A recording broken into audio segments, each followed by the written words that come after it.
جميعا.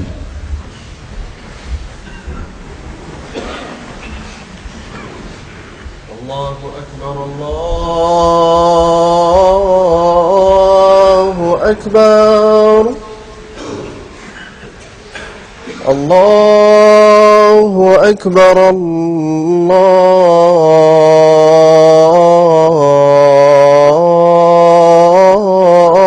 الله أكبر. أشهد أن لا إله إلا الله. أشهد أن لا إله إلا الله.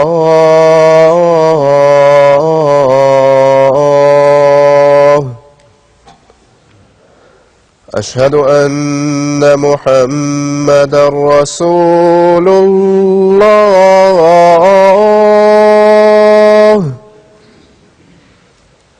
أشهد أن محمدًا رسول الله.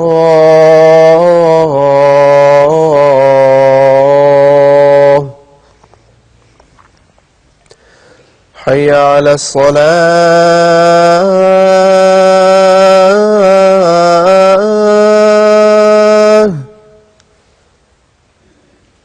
حي على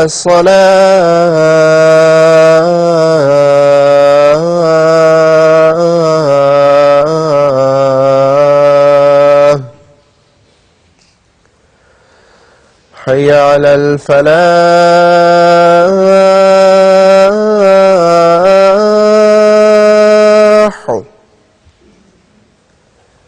حي على الفلاح.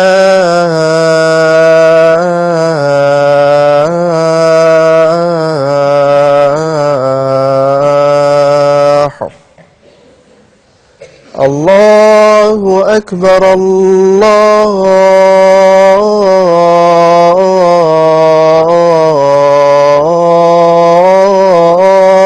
أكبر. لا إله إلا الله.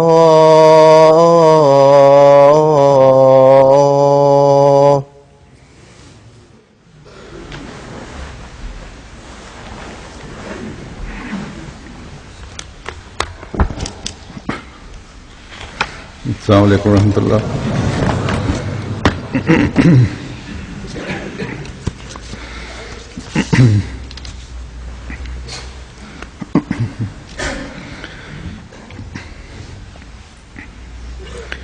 أشهد أن لا إله إلا الله وحده لا شريك له وأشهد أن محمدًا عبده ورسوله. أما بعد فأعوذ بالله من الشيطان الرجيم. بسم الله الرحمن الرحيم. الحمد لله رب العالمين الرحمن الرحيم مالك يوم الدين. إياك نعبد وإياك نستعين.